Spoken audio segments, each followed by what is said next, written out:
Morning po mga kabuso.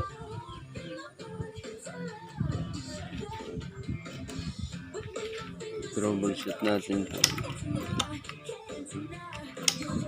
Troubleshoot po natin. Wala pong power mga kabuso.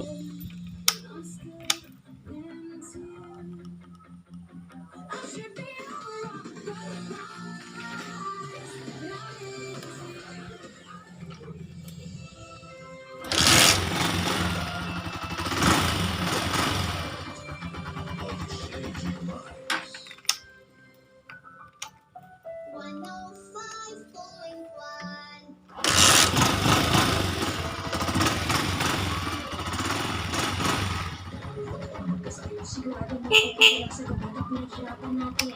Huwag kayaang dumapo sa pamilya ang kinakatakutang sakit. Troubleshoot po natin mga kabuso. Kasi Iwasan ang mga bisyo kasama ang regular medication. Uminom ng Power Cells Herbal Capsule. Ang Power Cells Herbal Capsule ay may sangkap na purong erba para sa mas baklasin po natin mga kabuso Power Cells. para ma-double check natin kung may power pa yung kanyang battery.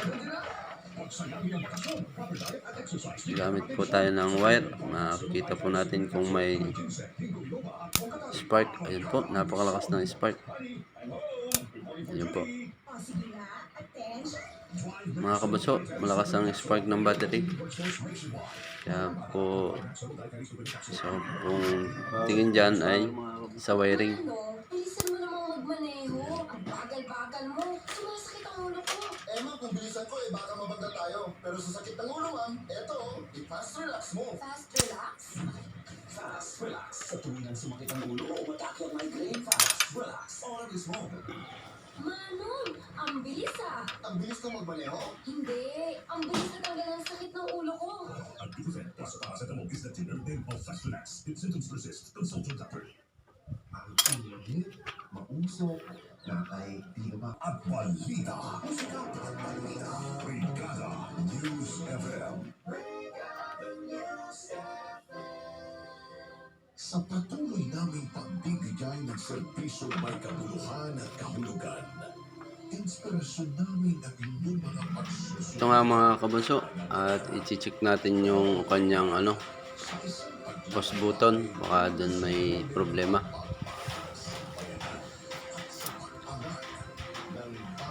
Check po natin kung dun siya nagto-troubleshoot sa ginawa kong pag light. Dun po kasi ako kumuha ng power supply. Okay naman po, hindi siya lumigay. Okay pa rin yung aking pagkahinang sa loob.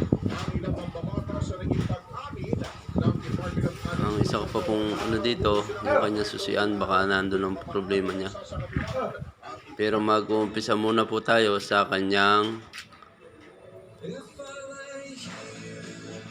fuse. Sa fuse po tayo magtitingin muna.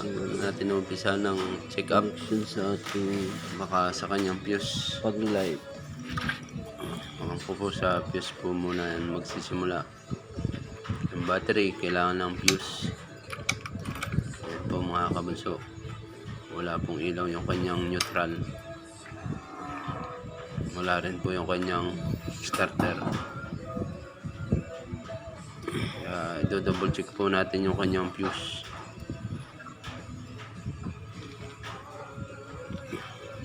Dito po mga kabuso, nakikita natin yung fuse malapit sa battery. Dito po yan mga kabuso.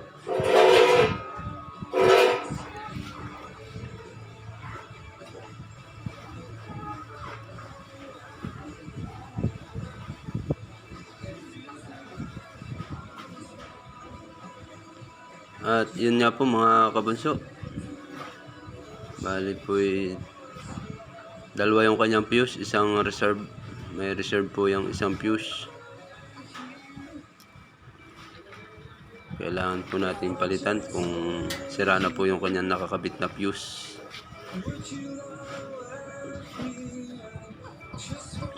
Tanggalin lang po natin at ilagay natin po yung reserve na fuse.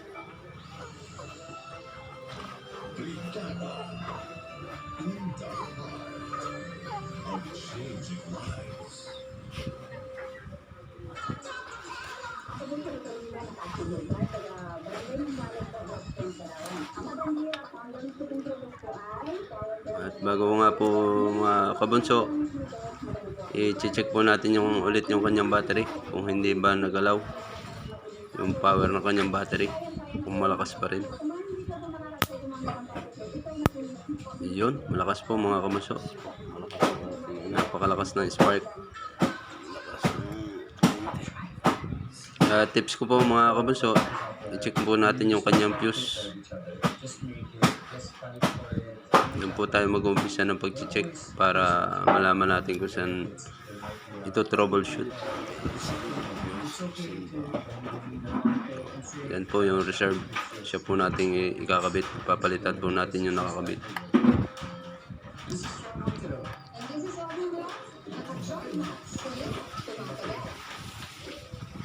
Bilang isang teacher, ang pinaka-pangunahing sandata namin sa pagtuturo ay yung aming boses. Ako, personally, At ito nga po ay 15 amperes. Yung pong ating fuse, 15 amperes. Para kay TMX125. Yan na po yung reserve. Okay. Check po natin mga kabunso. Yung ating fuse lang yung problema. Yun. Sana gumana. Okay, yan po mga kabunso. Milaw na po ang kanyang neutral. Okay po, gumana sa kanyang push button. Okay po mga kabunso. Mission accomplished po mga kabunso. Sa fuse po ang kanyang problema mga kabunso. Yan po, may busina na rin. Fuse nga po ang problema. Tama yung hula natin. Bali po nasa kanyang lumang fuse lang po talaga ang kanyang problema. I-check po natin itong kanyang lumang fuse.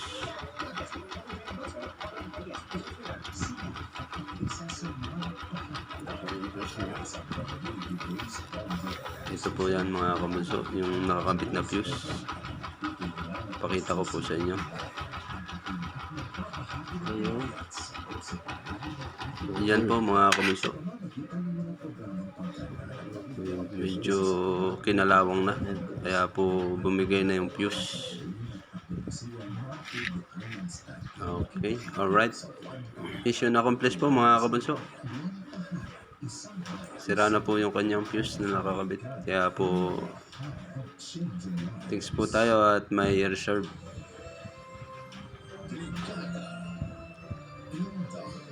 Okay po, ibalik na po natin yung kanya. Last to, dito.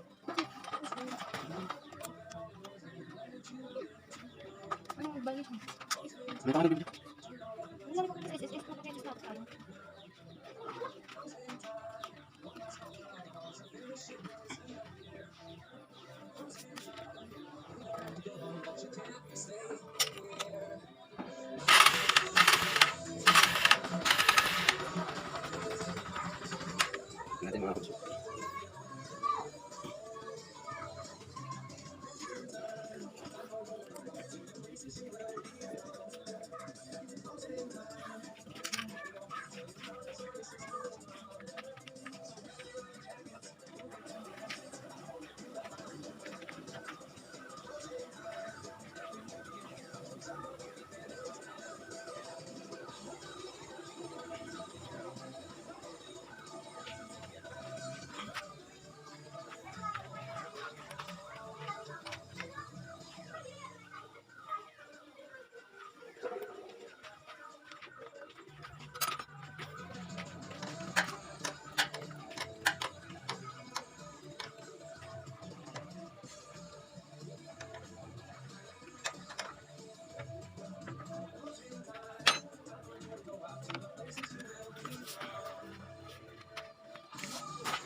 Alright mga kabunso. Ayan na po, gumagana na po. Thank you for watching mga kabunso. God bless. Love you always. Bye-bye.